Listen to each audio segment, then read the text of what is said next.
दोस्तों नमस्कार, जय हिंद, वंदे मातरम। देखिएगा, अर्धवार्षिक परीक्षा कक्षा 12वीं का पूरा भूगोल का पेपर आ चुका है और वो भी पूरा 100% रियल पेपर, 100% आपकी किताब पर आधारित है। यहाँ पर आपको सेट ए बता रहा हूँ। यहाँ पर आप सभी बच्चे जल्दी से जल्दी चैनल को सब्सक्राइब करके रखो, क्योंकि आपका पूरा 70 नंबर का पेपर डिस्कस करने वाले हैं। और यहाँ दोस्तों आपके लिए हम डेली ऐसी अपडेट लाते रहेंगे, इसलिए आप सभी बच्चे चैनल को ज़रूर सब्सक्राइब करके रखिएगा। और ये पूरा पेपर है, इसका संपूर्ण सॉल्यूशन मेरे द्वारा आपको बताया जाएगा।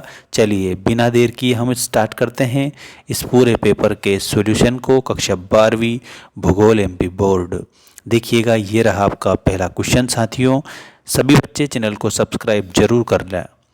निम्नलिखित में से कौन सा एक मानव भूगोल का उपागम नहीं है?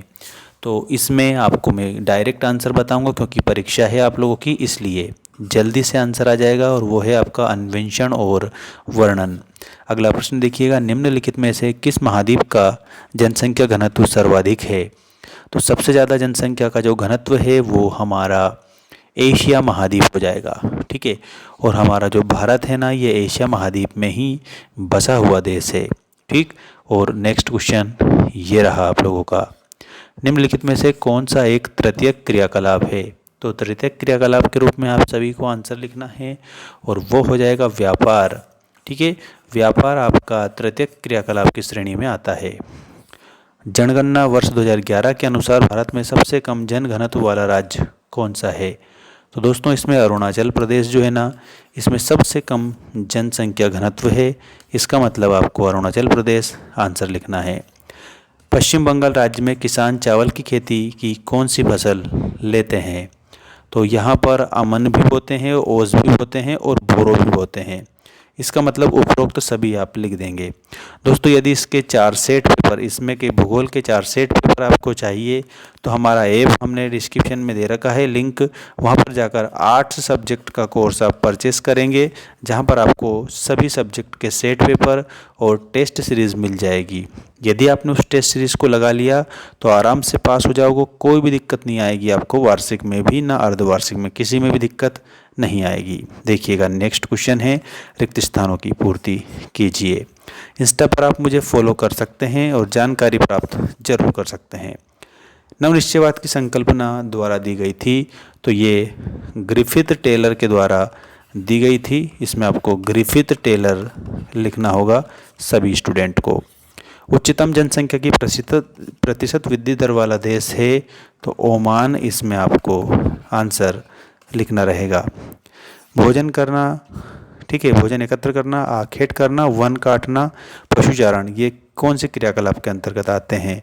तो ये प्राथमिक क्रियाकलाप के अंतर्गत आते हैं, जिससे ग्रामीण समुदाय के लोग ज़्यादा जुड़े होते हैं। ठीक, विश्व व्यापार संगठन, world trade organization, that's called WTO, इसका मुख्यालय कहाँ पर है? तो इसका मुख्यालय है आपका जिनेवा में, तो इसमें जिनेवा लिखना। अगला है, श्रमजीवी जनसंख्या को वर्गों में विभाजित किया जाता है, तो इसको 3 वर्गों में विभाजित किया जाता है दोस्तों। ठीक है, तो यहाँ पर आपको 3 लिखना है। चाय निर्यात में भारत का कौन सा स्थान है?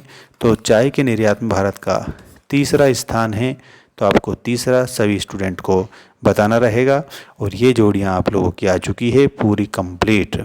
ठीक है दोस्तों, देखिएगा यहाँ पर सर्वाधिक जनसंख्या वाला देश, तो सबसे ज़्यादा जनसंख्या वाला देश है चाइना।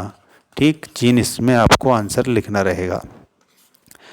तकनीशियन, डॉक्टर और शिक्षक, तो इसमें चतुर्थक क्रियाकलाप। सर्वाधिक जनसंख्या वाला प्रदेश उत्तर प्रदेश। लक्ष्य क्षेत्र कार्यक्रम, तो इसमें पर्वतीय क्षेत्र विकास कार्यक्रम। अंतर्राष्ट्रीय व्यापार का प्रवेश समुद्री पत्तन। दोस्तों इसका स्क्रीनशॉट ले सकते हैं सभी बच्चे, क्योंकि है ना, स्क्रीनशॉट ले लोगे तो आपके पास में वो सेव हो जाएगा, तो आप डायरेक्ट कभी भी याद कर सकते हो। ठीक है, और ऐप को इंस्टॉल जरूर करना सभी बच्चे। ठीक, अगला क्वेश्चन ये है आपका ट्रू एंड फॉल्स में सत्य असत्य लिखिएगा। पहला प्रश्न ये रहा, विश्व की कितने प्रतिशत जनसंख्या, देखो यहाँ पर विश्व की हमारी कितने परसेंट जनसंख्या, 90% जनसंख्या से 10% जनसंख्या स्थल भाग पर निवास करती है। ये बात ट्रू है, इसका मतलब आपको सत्य लिखना है पहले में। क्या लिखना है? सत्य। अगला देखो, चीनी सूती वस्त्र एवं वनस्पति तेल उद्योग स्वच्छंद उद्योग हैं। तो दोस्तों इसमें आप लोगों को असत्य बताना रहेगा सभी को। मुख्य श्रमिकों का कार्य दिवस 100 दिनों का होता है। सही बात है, इसमें सत्य लिखना आप सभी। स्मार्ट सिटी मिशन शहरों के विकास की महत्वपूर्ण योजना है। भाई बिल्कुल सही है ये, है ना, इसमें भी आपको सत्य बताना है। पंजाब हरियाणा में चावल मुख्य रूप से सिंचाई की सहायता से पैदा किया जाता है, ये भी आपका सही है। ठीक। और वायु परिवहन का राष्ट्रीयकरण 1953 में हुआ, ये भी बात इसमें बिल्कुल सही है। इसका मतलब आपका सिर्फ एक ही गलत है। कौन सा है वो है आपका दूसरा, ये गलत है, बाकी सब सही है। इसका स्क्रीनशॉट ले लो जल्दी से। ठीक है, एक ही गलत है इसमें, बाकी सभी सही है। चैनल को सब्सक्राइब कर लीजिएगा फटाक से सभी बच्चे। ठीक है, और ये रहा आपका अगला क्वेश्चन, और देखिएगा पूरा बताऊंगा, ऐसा नहीं कि ऐसे ही बीच में छोड़ दूं। मेरा काम है पूरा बताना, बाकी आपका काम है याद करना। ठीक है, और दोस्तों है ना, मोबाइल को रोटेट करके देखा करो ताकि व्यूइंग एक्सपीरियंस सही आए। किसी व्यक्ति या व्यक्तियों के समूह द्वारा अपने निवास स्थान का स्थायी परिवर्तन को क्या कहा जाता है? तो स्थायी अगर परिवर्तन है ना तो उसको बोला जाएगा प्रवास। ठीक है, अगला प्रश्न देखिएगा, ऑस्ट्रेलिया में शीतोष्ण घास के मैदान क्या कहलाते हैं? तो उसको डाउन्स बोला जाता है। ठीक है, डाउन्स आंसर इसमें लिख देंगे सेकंड वाले में। ठीक है ना, तो पहले में प्रवास, दूसरे में डाउन्स। अगला देखो, सेवा क्षेत्र का संबंध किस क्रियाकलाप से है? तो सेवा क्षेत्र है ना, तृतीय क्रियाकलाप से इसका संबंध होता है। जनगणना वर्ष 2011 के अनुसार भारत का जनसंख्या घनत्व कितना है? तो 382 प्रति वर्ग किलोमीटर है। ठीक है, 382 व्यक्ति प्रति वर्ग किलोमीटर। जमशेदपुर किस प्रकार का नगर है? तो यह है आपका औद्योगिक नगर। ठीक है, तो इसमें आपको औद्योगिक नगर ये लिख देना है। नेक्स्ट, भारतीय रेल को कितने मंडलों में विभाजित किया है? तो भारतीय रेल को 16 मंडलों में विभाजित करा है। तो मंडल का मतलब जोन भी होता है, ध्यान रख लेना। ठीक है, ये आप लोगों का करेक्ट है। दोस्तों ऐप की लिंक डिस्क्रिप्शन में है, 4 ही सेट मैंने वहाँ पर दे रखे हैं हर सब्जेक्ट के, तो आपको डाउनलोड करना है ऐप।